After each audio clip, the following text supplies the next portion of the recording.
Donc bonjour à tous d'abord. Merci de nous avoir rejoints sur cette 4e conférence et dernière qui va venir clore cette première édition du TechScare Forum en France. Donc pour clore ce cycle d'intervention, nous allons nous intéresser à la laverie du 21e siècle, ou comment l'expérience client, qui est un moteur d'action et d'innovation, s'applique à votre activité. Parce qu'elle en a cassé des codes, la laverie libre-service depuis sa création. Elle en a fait du chemin. Elle a bousculé beaucoup d'habitudes, et puis en permettant avec le service proposé d'enclencher une véritable petite révolution au sein des foyers. Et pourtant, malgré son indéniable utilité, parce que tout le monde utilise la laverie, elle s'est aussi enfermée dans une image un petit peu désuète, la faute souvent à un environnement non ou peu renouvelé. Mais heureusement, moi je suis la première à le dire, la laverie c'est une belle fosse endormie en fait. Et alors comment ne pas imaginer que les nouvelles technologies qu'on voit fleurir partout, les évolutions des modes de consommation, les préoccupations environnementales et même le design n'allaient pas s'inviter en fait sur ce secteur. C'est une évidence. Et c'est pourquoi pour la première intervention, j'avais souhaité faire appel donc à un binôme qu'on va donc écouter, qui nous vient, qui devait nous venir tout droit des Alpes, mais donc finalement qui sont restés dans leur belle montagne. Leur mission, à travers leur retour d'expérience, c'est d'expliquer l'intérêt de penser différemment, au sens peut-être moins traditionnel, je mets des guillemets, l'aménagement de sa laverie en intégrant en prime une dimension service, complémentaire et surtout génératrice de business. Je fais un petit peu de teasing. Donc, je vous demande d'accueillir virtuellement alors Eric Reynaldo, qui doit se tenir à côté de David, je pense, qui est lui-même exploitant et créateur de Lavebox, et David Espic, qui est le fondateur de Smart Locker. Donc, vous verrez Eric à gauche. Voilà, donc, 160 laveries et 40 laveries résidentielles. Et pour ma part, donc Smart Locker, moi j'avais avant de s'appeler Smart Locker, ça s'appelait Clean Drop. Et avant ça, j'avais conçu le concept iWash suite au concept Robotran. Donc, en fait, je termine 20 ans de recherche et d'innovation dans le secteur laverie pressing. J'ai commencé avec Robotran en 2001 à faire le premier automate laverie 100% automatisé. Depuis, on en est à une 80 points de vente, principalement en France et quelques-uns en Europe. Alors, le slide suivant, c'était les problématiques, avec les problèmes de capacité de machine, la problématique de comment faire plus de cycles par jour avec une machine. Aujourd'hui, on est à peu près à 5 cycles par jour par machine dans une laverie, et des volumes utiles dans les tambours qui sont difficilement augmentables avec une logique de machine individuelle. La chimie des détergents, donc sur quoi avait travaillé Eric. La surveillance du linge, donc, pour rappel, donc quand on laisse son linge dans la machine, forcément, il n'est pas forcément sous surveillance. Et si on ne le sort pas tout de suite de la machine, quelqu'un d'autre va le sortir, et va le remettre à un endroit où c'est pas forcément propre. Donc, voilà. C'est pas, il y a beaucoup de choses à améliorer de notre point de vue d'utilisateur en quête d'innovation dans le secteur de la laverie et du pressing. Donc les solutions dont on parlait, accéder à des lieux en extérieur, à fort trafic, disponibles 24h/24, des services complémentaires, la sécurisation, l'ergonomie, afin de diminuer les points de vente. Donc voilà à quoi ressemblent les points de vente, les 160 points de vente de Eric. Donc c'est des laveries bungalows sur 10, 15 ou 20 mètres carrés, avec un accès facile en voiture. Voilà à quoi ressemblent donc les automates de dépôt pressing pour faire une laverie assistée. Donc là, ça permet vraiment de faire tout le pressing dans votre laverie. Donc évidemment, avec un partenaire pressing qui va venir collecter et remettre à dispo le linge.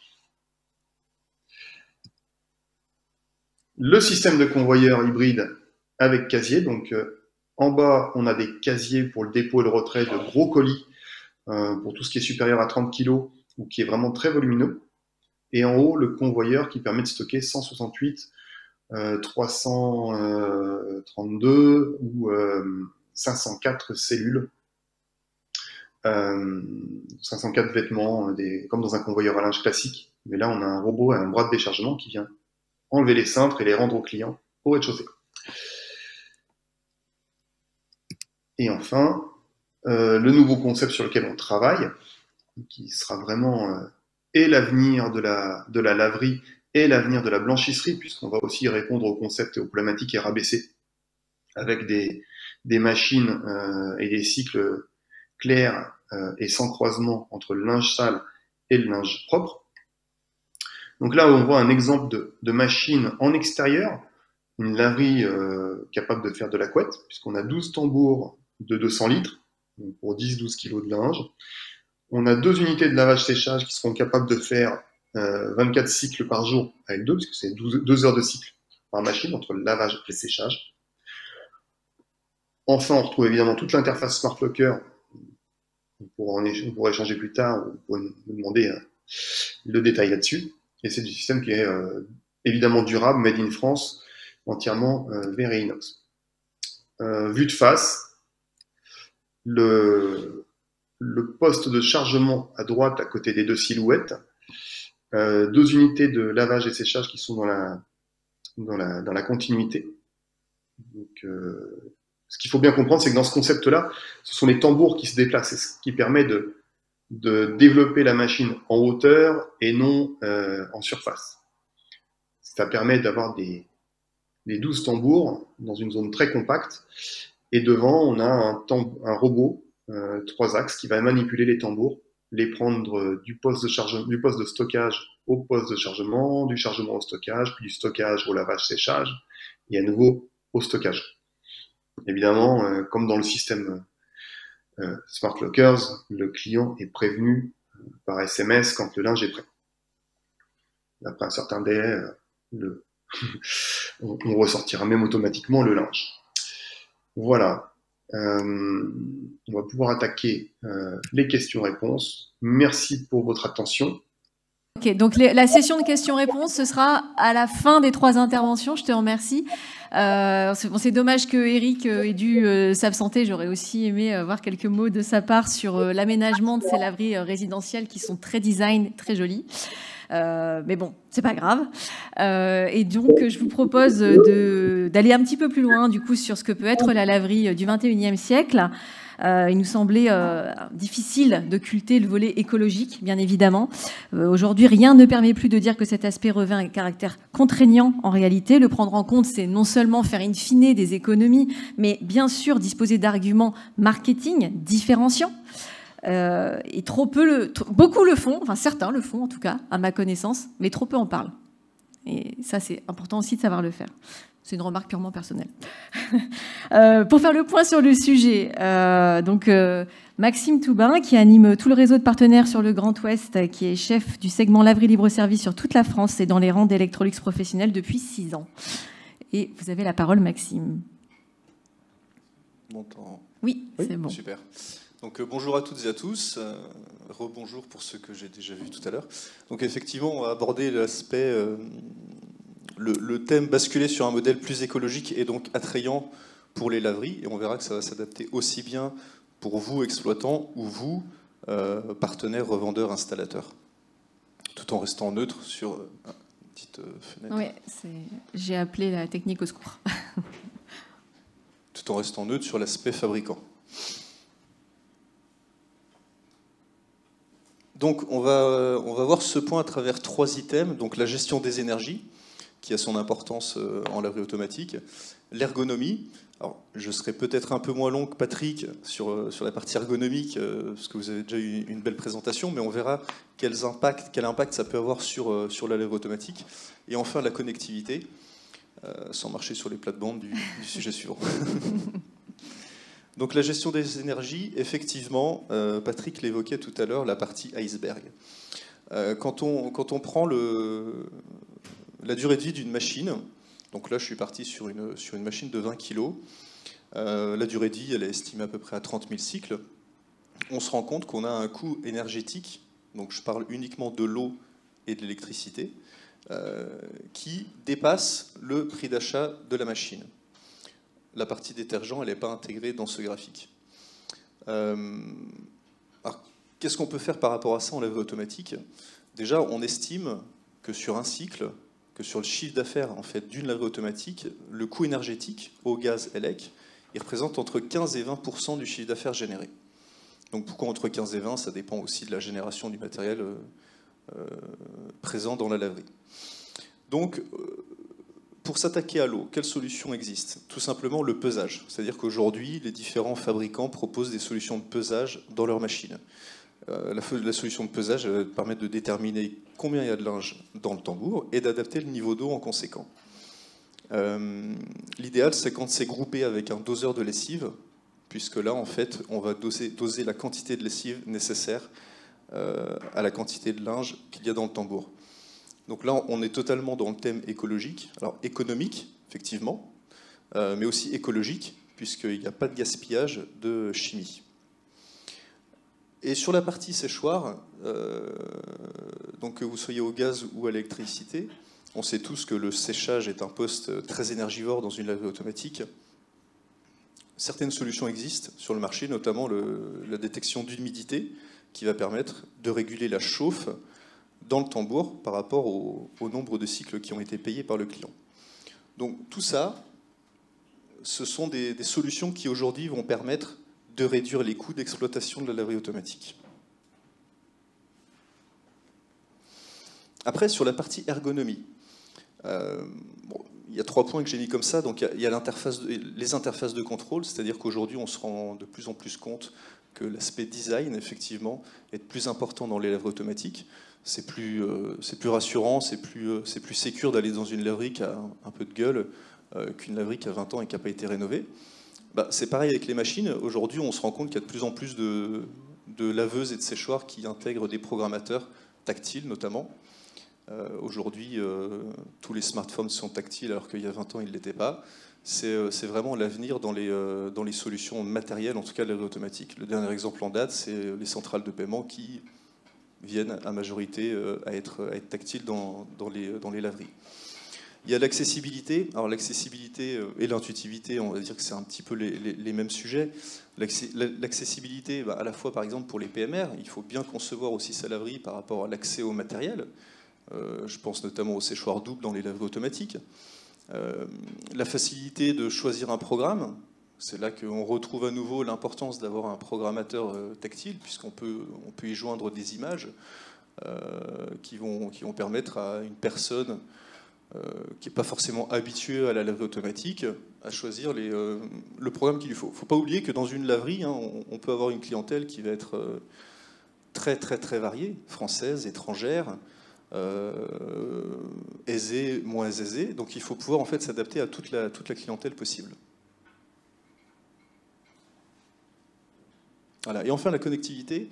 Donc aujourd'hui, je pense que tous ceux qui travaillent dans le milieu de la laverie qui sont présents connaissent la connectivité à travers les systèmes de paiement, les centrales, qui aujourd'hui permettent de communiquer à la fois avec l'exploitant, à la fois avec le client final. Les fabricants, je vais peut-être parler plus pour nous, mais se penchent aussi sur le sujet, notamment pour l'extraction de statistiques. Tout à l'heure, vous posiez la question sur comment vous avez capté en fait toutes les données financières, par exemple, sur une machine. Avec le programmateur qui est présenté en illustration, on sera capable, on ne l'est pas encore, mais on le sera, c'est encore en développement, d'extraire toutes les données de consommation d'une machine, qui vont être pouvoir capter en Wi-Fi d'ici quelques mois, quelques trimestres, on va dire. Donc ça, c'est une donnée qui est assez importante, et on verra mais de quelle manière elle pourra interagir avec l'utilisateur, puisqu'aujourd'hui, enfin pas aujourd'hui, mais demain, la clientèle de demain, c'est la nouvelle génération qui est hyper connectée, et nos solutions, aussi bien chez nous Electrolux que chez nos confrères, devront passer par là. Je pense que ça sera un petit peu plus détaillé par la suite. Alors tout ça, ok, c'est bien, mais alors c'est bien pour vous, exploitants, au niveau économique. Qu'est-ce que ça permet d'avoir en termes d'arguments marketing? Moi, pour ma part, j'ai des partenaires qui ont des concepts purement éco-responsables. C'est-à-dire qu'ils vont présenter une laverie avec des matériaux, avec des matériels et avec de la lessive purement éco-responsable. Donc, eux, ils visent totalement une clientèle qui va être sensible à cet aspect-là. Ça permet aussi de communiquer à ses clients finaux là-dessus. Le dernier exemple en date que j'ai également, c'est ça permet de remporter certains contrats On en a eu un dernièrement avec un partenaire, un contrat avec une grande enseigne de GMS, et ils ont été relativement sensibles sur l'aspect éco-responsable, à la fois du matériel, mais à la fois de la solution qui était préconisée. Ça a pesé. Ce n'était pas le critère principal, mais ça a pesé. Aujourd'hui, il faut savoir que dans certains appels d'offres, alors en laverie, on n'a pas d'appel d'offres, mais l'esprit, en tout cas, est un peu là. L'aspect éco-responsable est de plus en plus important. Voilà. Et je crois que c'est la dernière slide. Ok, super. Très bien, merci beaucoup Maxime pour votre intervention. Donc nous voici arrivés à la troisième intervention de cette conférence. On est un petit peu plus armés, on va dire, pour faire souffler un vent de progrès et de modernité dans vos laveries. Mais évidemment, on ne pouvait pas vous laisser partir sans vous montrer combien les nouvelles technologies ont non seulement leur place sur votre marché, mais l'ont de toute façon déjà prise d'assaut, en réalité. Et plutôt pour le meilleur que pour le pire. Donc avec 24 ans d'expérience dans le domaine de la blanchisserie commerciale et de la laverie en libre service, Nicolas Auberg, directeur opérationnel et marketing chez Alliance Laundry Systems, a accepté de partager son savoir pour mettre en lumière les essentiels à retenir. Merci de l'accueillir. Hello. Bonjour à tous. Vous m'entendez? Donc là, moi, ma partie, c'était de venir vous parler du digital dans l'aspect de sa laverie. Alors, c'est vaste. Je vais en un quart d'heure pas rentrer en détail de tout. Le but, c'est plutôt d'en faire le tour. Et puis après, plutôt un jeu de questions-réponses, rentrer dans des détails ou échanger. Mais le but, c'est vraiment d'essayer d'avoir une vue globale sur le digital, je dirais aujourd'hui et demain, mais déjà aujourd'hui. Et bien sûr lié au monde de la laverie automatique qui nous concerne et où, comme disait Sandra, en fait il est déjà là. Peut-être souvent quand on discute, on a l'impression qu'il n'y est pas, mais en fait vous allez voir qu'il est déjà là. Donc pour un petit peu faire l'introduction par rapport au digital, on parle beaucoup de digital, moi j'avais envie d'élargir avant la laverie pour mieux y retourner. La laverie libre-service, c'est une entreprise, je considère moi ça comme une entreprise. Et donc comme toute entreprise, elle se doit de vivre, pour vivre, se développer, évoluer et donc se transformer sans cesse pour répondre à ces enjeux de demain. Et sa transformation, elle passe par ce qu'on entend parler de partout, sa transformation digitale. Et ou numérique, c'est pareil, je vais me permettre de faire une introduction, bref, sur le numérique ou digital. J'entends beaucoup parler aussi, est-ce qu'on doit dire numérique en France ? Est-ce qu'on doit dire digital ? J'ai pas forcément la réponse parce que j'ai un petit peu creusé et voilà, je voulais vous partager mon opinion là-dessus. Donc déjà, est-ce qu'on doit parler de la transformation digitale ou numérique d'une entreprise ou d'une laverie, bien entendu. Je dirais que les deux sont complémentaires. En fait, il y a une différence, sont complémentaires, je vais vous l'expliquer. La transformation numérique, on va plutôt parler de la technologie en fait dans le numérique. Pourquoi est-ce que le numérique s'oppose à l'analogique ? Ce qu'on parle, ça vient des sciences, c'est les mathématiques, c'est le calcul des nombres, c'est les bases de données, c'est la partie scientifique et technologique du matériel. Donc on va partir sur la partie matérielle. Et ensuite, on va parler plutôt de la transformation digitale, parce qu'on en parle beaucoup plus. Et là, comme tout à l'heure, mon collègue en parlait, confrère, c'est les écrans tactiles. On fait un énorme pas sur tout ce qui est la téléphonie. On ne va pas faire le détail de la téléphonie, les tablettes, etc. Le terme digital avec l'accès avec le doigt. Et du coup, l'intérêt, c'est de dire, le digital, c'est l'interaction entre l'homme et la machine, ou plus exactement, même mettre l'homme au cœur de toute cette technologie-là. Ça nous apporte plein de choses. Des fois, on est un petit peu dépassé, on est un petit peu perdu. Qu'est-ce qu'on va en faire avec cette technologie-là ? Là, le but du digital, je dirais, c'est vraiment de penser dans son ensemble et dire qu'est-ce qui nous apporte à nous, humains. Pourquoi ça nous intéresse d'avoir de la technologie qui marche bien, qui ne va pas tomber en panne ou qu'on ne va pas avoir peur avec, et comment on va l'utiliser et pour notre bénéfice à nous. Donc là, comme on dit, on passe de l'autre côté de l'écran et on se met à la place de le digital, c'est l'humain, comment nous, humains, on veut l'utiliser à notre escient. Donc finalement, la partie numérique est intégrée dans le digital, c'est bien les deux. On va utiliser de nouvelles technologies, mais l'intégrer dans notre quotidien, pour parler de la transformation digitale au sens large. Ce que je disais, donc finalement, dans le jargon, on se met à peu près d'accord, même si, je dirais, les puristes, apparemment, le numérique serait plus pour la langue française et digital deviendrait de l'anglais, mais bref, on dira qu'on a une industrie numérique pour tout ce qui est la technologie, et des pratiques digitales pour tout ce qui est l'usage, donc lié à nous, l'humain, comment on utilise ces technologies-là.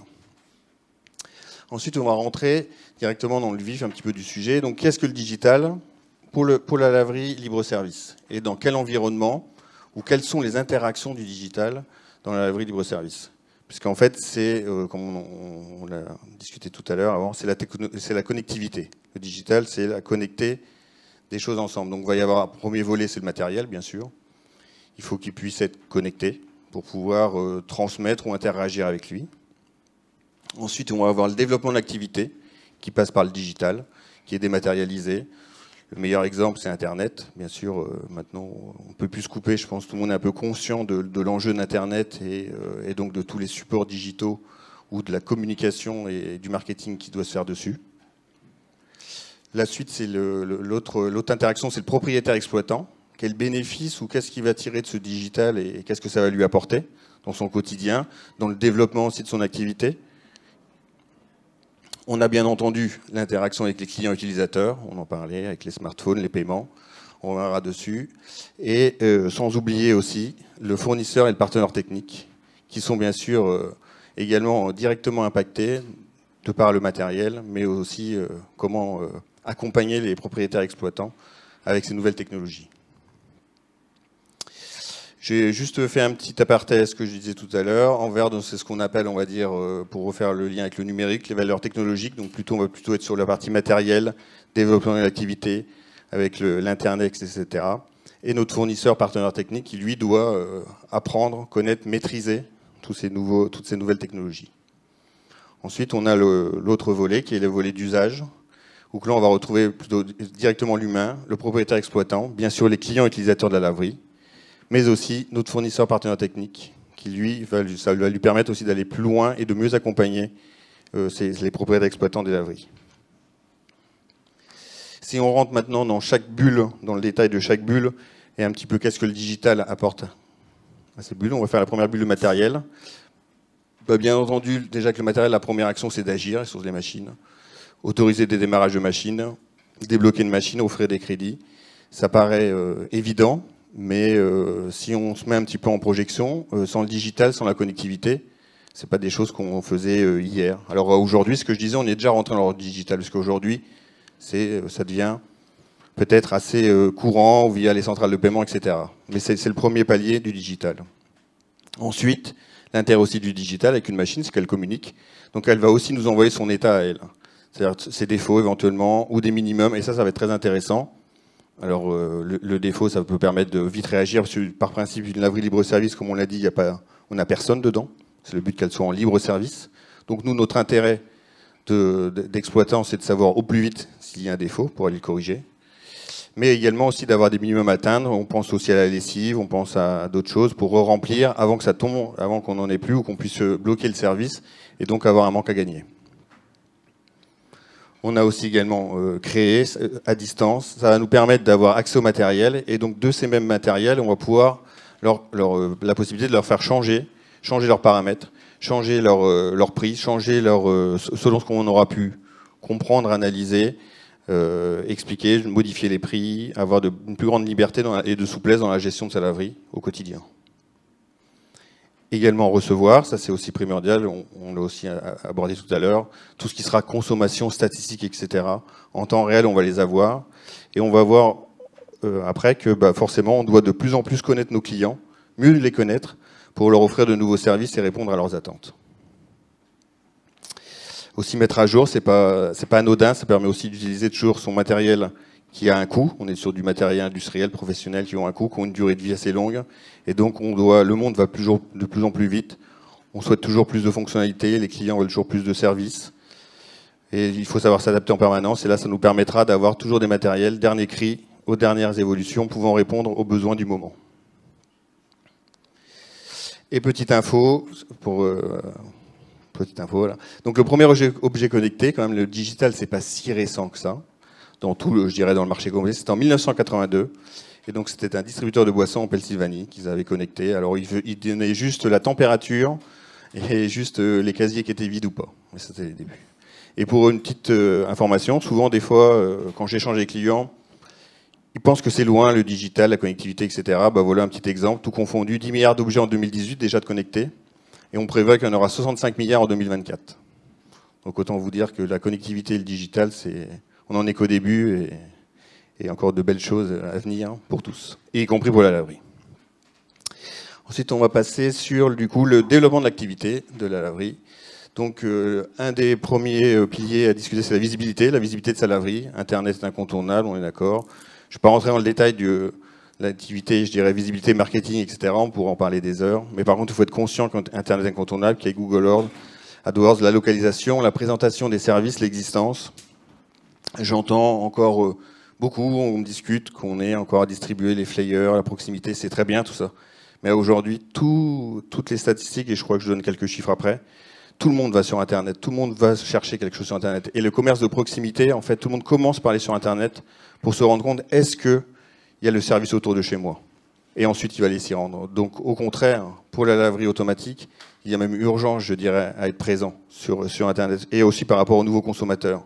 Les consommateurs d'aujourd'hui, ce ne sont pas les consommateurs d'hier, ce ne seront pas les consommateurs de demain. Et tout ramène à ce qu'ils vont déjà chercher sur leur téléphone, leur smartphone, et ils se localisent, ils viennent voir le service avant de s'y rendre. Les médias sociaux, c'est pareil, pour promouvoir, faire des campagnes.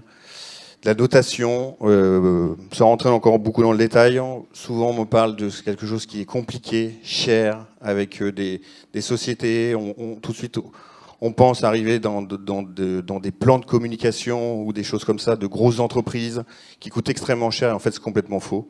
Aujourd'hui, des campagnes géolocalisées, du Google AdWords, etc., à partir du moment où on vous assiste ou qu'on vous donne des outils pour faire la promotion de vos matériels, ça vous coûte même moins cher à la fin de votre laverie. Et par contre, aujourd'hui, vous avez tout à gagner, à être visible sur tous ces médias sociaux et pour un moindre coût, contrairement à ce qu'on peut penser. La communication, bien sûr, il y a aussi... J'ai fait exprès de différencier les deux, parce que pour moi, la communication, elle passe aussi par d'autres... Alors, le smartphone, mais d'autres moyens. Je dirais le smartphone, mais pas le téléphone, pas l'appel téléphonique. C'est-à-dire l'emailing, le SMS ou la notification par application. Ou même le chat, on en a de plus en plus. On voit que les générations évoluent, et de plus en plus, et c'est déjà actif, et je dirais c'est déjà des générations trentenaires, etc. L'appel téléphonique, c'est pas le premier réflexe. De plus en plus, on cherche à avoir de l'information par nous-mêmes parce qu'on est peut-être dans un moyen de transport, etc. On n'a pas envie d'appeler, on n'est pas disponible à écouter ou à parler. Par contre, on a un temps mort de transport, etc. pour chercher de l'information. On va avoir facilement à aller chatter, à aller chercher de l'emailing, à envoyer un SMS, etc. pour avoir de l'information. Et ça, il faut en être conscient. On doit toucher aussi notre cible de clientèle, cette cible en salle, par d'autres moyens de communication. Tout ceci fait partie du digital. Également, le développement de l'activité, et grâce au digital, ça va passer par la connaissance approfondie des habitudes de nos clients. On le disait tout à l'heure, les machines vont pouvoir nous renvoyer un tas d'informations, et c'est là aussi, c'est une mine d'or. C'est-à-dire que demain, on doit connaître encore mieux nos clients aujourd'hui. Quel est le client, monsieur A, qu'est-ce qu'il vient de faire dans cette laverie, à quelle heure pour laver quoi? Et pourquoi est-ce qu'il vient à celle-ci? Pourquoi il utilise même cette machine-là plutôt qu'une autre? Quand on analyse en profondeur, on se voit qu'il y a des machines qui sont plus utilisées que d'autres. Alors on peut imaginer la disposition dans la laverie, etc. Mais on va se rendre compte qu'il y a des habitudes. Et les clients aussi vont s'habituer, vont s'approprier une machine. C'est un petit peu aussi, comme on dit, on vient y laver ses affaires personnelles, donc c'est sensible. Et donc dans tout ça, on va pouvoir, je dirais, connaître les habitudes, donc pour mieux leur proposer des nouveaux services, leur apporter des nouvelles propositions qu'ils attendent. Et j'ai fait exprès de remettre un petit peu à côté aussi la RGPD. Tout le monde, ça peut faire un petit peu peur à tout le monde, la RGPD. Au contraire, je pense que c'est très bien. Ce qu'on appelle, c'est la réglementation des données. C'est un petit peu, comme on dit à l'anglaise, le big data, etc. Ça faisait peur. Et au contraire, l'avantage de réglementer tout ça, ça permet d'avoir les choses claires, tout au même endroit. Et à aujourd'hui, le digital, les solutions d'aujourd'hui ou de demain, que tous les fabricants, que ce soit au confondu, arriveront avec des solutions avec de la RGPD intégrée, puisqu'ils doivent être en conformité, qui vous protégeront. Donc n'ayez pas peur d'avoir des données sur vos clients, puisqu'à partir du moment qu'elles sont encadrées, il n'y a pas de risque. Et on ne vous dit pas de ne pas avoir de données sur vos clients, on vous demande qu'elles soient encadrées. Donc il y a toute une législation que je ne vais pas rentrer dans le détail, mais voilà, l'intérêt aussi du digital, il est là. Et donc ce que je disais, nouveaux services, on a aussi un petit peu fleuré. Forcément le paiement mobile, première chose qui vient, portefeuille électronique, disponibilité des machines. Ça, c'est des services qu'on apporte aux clients finaux, qui eux sont de plus en plus exigeants, qui ont un autre rythme de vie, qui courent un peu partout, qui ont pas le temps d'attendre l'extérieur de la vie et qui vont chercher de plus en plus à avoir toute l'information sous la main. Je répète, c'est très générationnel. Je mettrai des données sur les générations après. Voilà. Et pour petite info, j'ai cherché ça m'a fait sourire. Je faisais la lien avec tout ce qui est la publicité qu'on distribuait ou les tracts. Vous cherchez vous les flyers. Pour exemple, ça m'a fait sourire. C'était l'annuaire papier. Comment on pouvait imaginer il y a 20 ans ou même il y a 10 ans aller chercher, et je parle de commerce de proximité autour de chez nous, on n'avait pas le choix, il n'y avait que le bottin, il n'y avait que l'annuaire, quoi. Et d'ailleurs, je pensais qu'il s'était arrêté plus tôt que ça, mais le dernier bottin, c'est 2019 pour le bottin blanc, et pour les pages jaunes, c'est le dernier papier, la version papier, c'était l'année dernière, au 31 décembre 2020. Et pour se donner l'importance, en 2007, il y avait 57 millions d'annuaires distribués en France. Donc mais aujourd'hui, donc moi je vais ouvrir la question, mais je pense que vous l'avez compris. Aujourd'hui, ces 57 millions d'exemplaires, on a besoin d'aller chercher l'information. On la trouve où maintenant, cette information-là? Sur Internet. Donc là, la laverie automatique a besoin aussi d'avoir une visibilité sur Internet. Et autre part, et là c'était sur les parts des publicités, pour vous donner une idée, bah voilà, la part du digital au niveau mondial ou Europe, on est passé devant sur la partie digitale, mais ça, c'est pas non plus une grande surprise. Le troisième volet, c'est le digital, le rapport au digital pour le propriétaire exploitant. Donc, je dirais, son premier volet, ça va être de visualiser, analyser à distance sa laverie automatique. C'est-à-dire j'insiste dans le sens automatique, d'avoir des tableaux de bord qui vont lui être distribués, transmis, en lui disant, bah voilà, les chiffres clés de son activité, formatés comme il veut. C'est aussi la force du digital. C'est-à-dire qu'on va pouvoir le faire personnaliser à ses besoins. Si on a plusieurs établissements, si on le veut à la semaine, si on le veut à la journée, à l'heure, la machine, etc. Bref, là-dessus, à partir du moment que la donnée est disponible, on a une pléthorie d'informations qu'on peut analyser, travailler et automatiquement la recevoir. Encore une fois, dans l'esprit, on nous la transmet directement, automatiquement.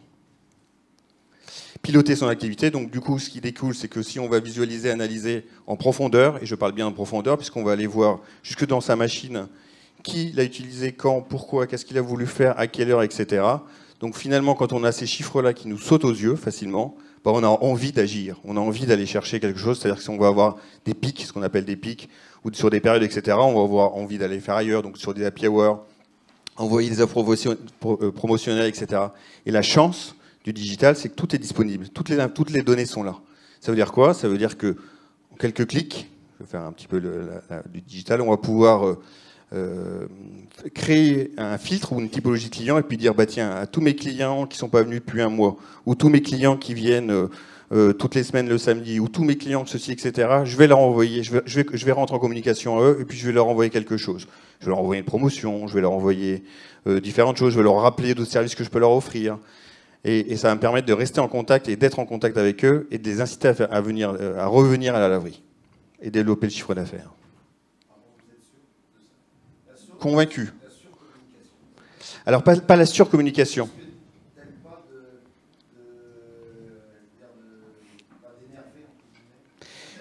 Ouais, alors justement, ça c'est très intéressant parce qu'en fait, vous avez raison, la surcommunication est très mauvaise. C'est-à-dire ce qu'on a fait, et ça c'était hier, et ça c'est fini, aujourd'hui plus personne n'en veut. C'est-à-dire qu'est-ce qu'on a fait? On n'a pas qualifié ses clients. On avait un client, on lui a envoyé tout ce qu'on avait à lui envoyer. Donc il était écrasé dessous.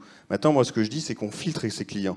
Donc ce client-là, je vais aller l'embêter une fois. Parce que lui, j'ai dit, il vient le samedi, avec ses grandes couettes, ou il vient, je sais pas, aux périodes hivernales ou d'été, je vais lui rappeler une fois. Et justement, c'est parce qu'on va rentrer dans le détail, on va le séquencer, et donc on va lui envoyer qu'une information un peu. On va arrêter de le noyer dans une masse d'informations.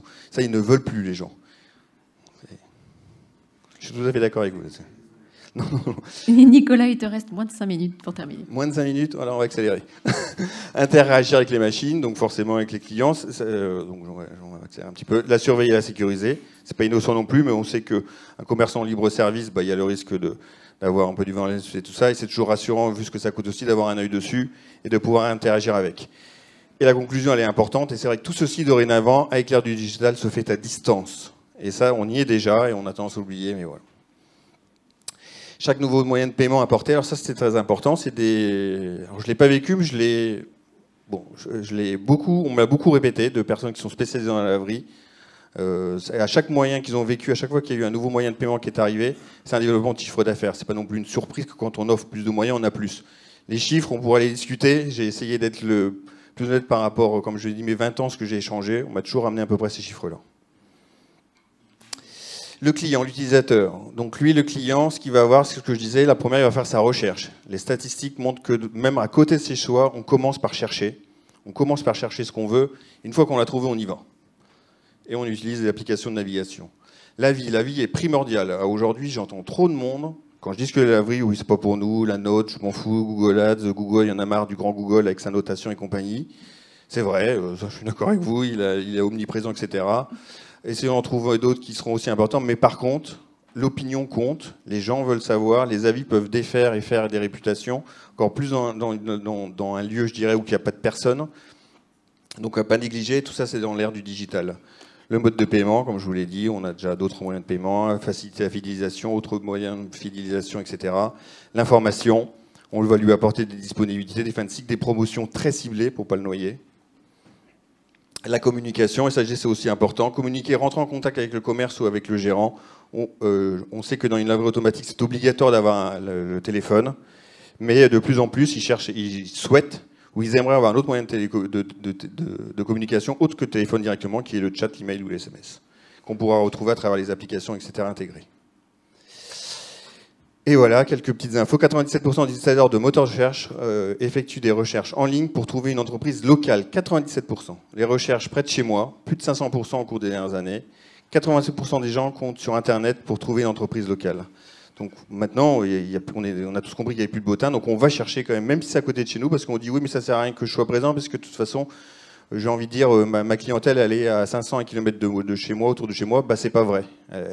Même si elle est à côté de chez vous, ça c'est vrai, elle va chercher va déjà chercher à vous connaître, à voir votre présence sur Internet.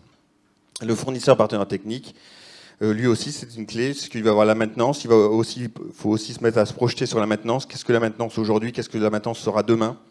Elle sera forcément, comme j'appelle, une assistance dynamique, puisqu'ils pourront aussi avoir accès, alors sur des champs restreints, tout ce qui n'est pas sur la partie business, mais on peut imaginer leur donner des accès techniques ou des connectivités techniques pour donner juste un aspect technique, avoir des diagnostics à distance, visualiser les machines, faire des tests sur les composants, avoir une meilleure réactivité et un gain de temps pour aller dépanner éventuellement la machine. L'accompagnement, former les propriétaires, les assister dans la gestion technique de leur laverie, à distance aussi, elles pourront apporter pas mal de choses.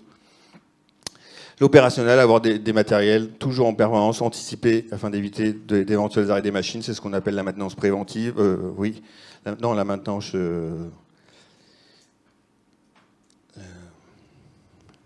prédictive, la maintenance prédictive.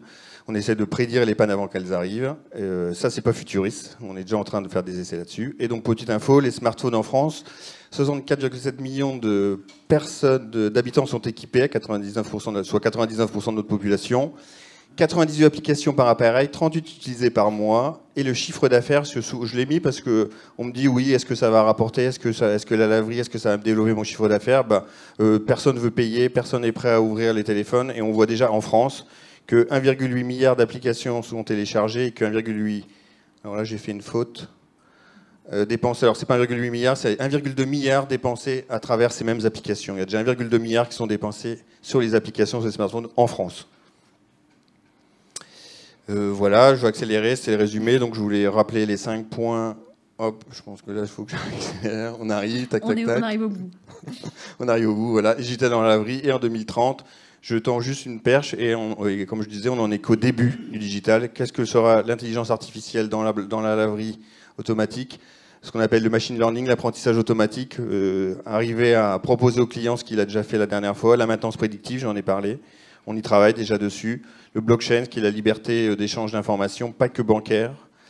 Le mode de consommation des générations, la génération Z alpha, comme je vous disais. Et voilà, pour conclure, la génération Z, donc une génération qui a déjà une vingtaine d'années, elle est née avec le numérique. Il faut déjà imaginer qu'elle est née avec le numérique qui était omniprésent dans leur quotidien. Ils ne connaissent pas le monde sans numérique. Voilà, donc c'est ma conclusion. L'ère du digital, c'est maintenant. Okay. Merci à tous. Merci Nicolas. Donc je vous invite, si vous avez des questions, à les poser à nos intervenants. Geoffrey, je ne sais pas si on peut faire revenir David. Ben voilà, parfait. Si jamais vous avez des questions, n'hésitez pas, on peut faire circuler le micro. J'aurais dû passer après la dernière présentation parce que j'ai pris tout ça en prérequis. J'ai pas été forcément très clair. Vous n'avez pas de questions? Non. Bon, eh bien, écoutez, dans ce cas-là, si. Comment vous communiquez avec les clients? Est-ce que vous dites que vous voulez faire du push, par exemple, marketing? Et c'est par email, par SMS, c'est compliqué quand même. Non, à partir du moment où... Excusez-moi. À partir du moment où en fait, ça va être à travers l'application.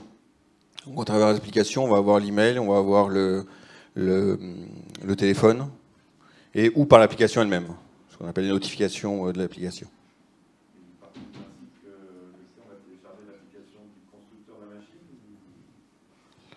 Il y a différentes offres. Je vais pas parler pour mon cas, je parle des fabricants en général. Il y a déjà sur le marché des applications pour faire fonctionner les laveries propres. Alors nous, en fabricant, on en a déjà une pour toutes nos gammes, mais il y a aussi les centrales de paiement. Il y a les centrales de paiement qui le font. D'autres fabricants vont y venir. De toute façon, tout le monde va y venir. Faut imaginer que l'application, ce que je disais un petit peu en général, c'est inéluctable. On est obligé d'y passer par l'application, et c'est pas obligatoire. Je dis pas que c'est le seul moyen de communication. Ça ne veut pas dire qu'on ne pourra pas directement payer avec la machine, ça ne veut pas dire qu'on enlèvera la centrale. C'est un nouveau moyen de communication, ce n'est pas le seul et unique, hein, attention. C'est un petit peu le volet, le digital à porter. Hein, la réflexion, elle est, on n'arrête pas ce qui existait avant, on ne va pas enlever tout ce qu'on faisait auparavant, c'est la brique en plus du digital. C'est-à-dire que vous gardez le monnayeur avec ses pièces, ses jetons, sa carte bancaire, oui. Mais tout à fait. Le QR code à côté. Oui, tout à fait, complètement. C'est un nouveau moyen, et pas un remplacement d'eux. Alors après, ça peut être discutable selon des sites, ou souvent aussi des coûts, mais là on arrive à autre chose, c'est plus la laverie libre-service. Il peut y avoir d'autres applications où on pourrait décider de mettre que ça, mais on sort de la laverie libre-service. Ok. D'autres questions? Non? Moi j'avais une question pour toi, David, si tu m'entends. Alors en fait, je voudrais savoir... pour être très, très concrète, combien ça peut rapporter à une laverie de sous-louer une petite partie de son espace pour installer, par exemple, des casiers connectés? Parce que du coup, ça lui permet quand même d'amortir potentiellement aussi des frais fixes. Voilà, je ne dis pas que ça va payer le loyer, mais bon, tout ce qui est bon à prendre est bon à prendre. Donc, combien ça rapporte? Si tu as un cas de figure... Le tarif généralement appliqué pour les casiers connectés, il est de l'ordre de 50 € du mètre carré indivisible. C'est une offre, c'est un tarif qui a été un petit peu imposé comme une norme par Casino et tout son groupe. Donc on voit beaucoup d'exploitants qui s'installent dans des galeries marchandes et qui vont payer environ 50 € par mois.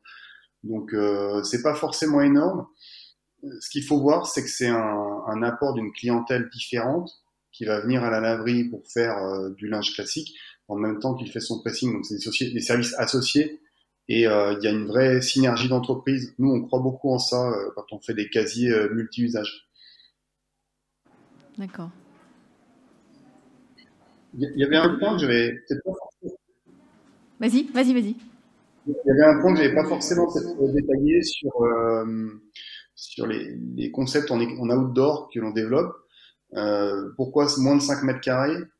C'est un point que je suis tellement évident pour moi, que tellement le fondamental de ce que l'on est en train de faire, c'est qu'en fait on s'affranchit de toute déclaration préalable en préfecture et mairie, urbanisme. Le fait d'avoir un local sur moins de 5 mètres carrés, on peut facilement imaginer le coût locatif de l'espace et la facilité d'aller installer ça en 15 jours sur un parking où il va y avoir énormément de trafic de passage de clients dans le supermarché. Donc je tenais à apporter cette précision. Ok. Et alors, du coup, je rebondis aussi sur ce que tu dis, puisque tu parles des synergies. Au niveau des pressings, par exemple, mais pas que. Finalement, quand tu installes un casier connecté dans ta laverie, qu'est-ce qui t'empêche d'aller chercher d'autres synergies? Tu parlais d'Eric qui les utilise pour des colis, notamment. Et c'est pas forcément donc du pressing, mais avec d'autres artisans, pourquoi pas, de proximité, qui pourraient être intéressés pour bénéficier de cet espace mis à leur disposition sur du coup une amplitude horaire bien plus importante, on est d'accord, puisqu'une laverie est ouverte beaucoup plus longtemps sur une journée qu'un pressing. Tout à fait. Avec les colis, Eric a ramené plusieurs dizaines de nouveaux clients par semaine. Il est vraiment en train d'exploser. C'est pour ça qu'il est un peu trop occupé pour être avec nous en ce moment. Mais ça lui ramène énormément de nouveaux clients. Le fait de livrer des colis, Mondial Relais, Relais Colis. Je dis pas que c'est forcément facile à mettre en place dans une laverie qui n'est pas une laverie assistée parce que on ne sait pas forcément quand est-ce que le livreur va venir déposer le gros sac de tous ces colis. Il faut une présence sur place au moins quelques heures par jour. Pour la partie pressing, la machine prend le relais. C'est vraiment votre assistant qui va accueillir vos clients pour faire du pressing, même prendre un message comme attention, le coup de, il y a une tache de ketchup, elle n'est pas forcément visible, mais je veux que vous fassiez attention à bien la détacher. Ben, ça, c'est possible avec la machine. Donc, on est dans du tout digital, mais il y a quand même de l'intervention humaine au lancement, et puis ce qu'on voit dans la digitalisation de tous les métiers, tous les professionnels qu'on accompagne dans la digitalisation, c'est que la machine est là pour faire le tout venant, pour les clients qui savent ce qu'ils veulent aller vite, qui vont faire le coupe-fil, et ça va laisser du temps disponible aux professionnels pour pas faire de l'abattage et avoir du temps pour apporter un conseil plus avisé à ses clients. Alors je sais que c'est pas forcément le truc initial dans une laverie libre-service, c'est pas le concept de la laverie libre-service, mais il y a aussi beaucoup de laveries assistées ou qui devraient proposer des services complémentaires et du pôle multiservice. Il y avait le colis qui apporte beaucoup de monde. Il y a aussi des partenariats qu'on peut mettre en place avec, je sais pas, l'opticien ou d'autres commerces de proximité où on peut louer le casier à l'usage. C'est aussi une possibilité grâce au numérique et grâce à la traçabilité qu'apporte le numérique. Ok. Vous avez d'autres questions? Pas de questions?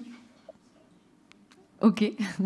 Bah, écoutez, dans ce cas-là, je n'ai plus qu'à remercier nos intervenants pour cette belle conférence sur la laverie du XXIe siècle. Et puis bah, je vous remercie d'être venus y assister. Et bonne fin de forum à tous.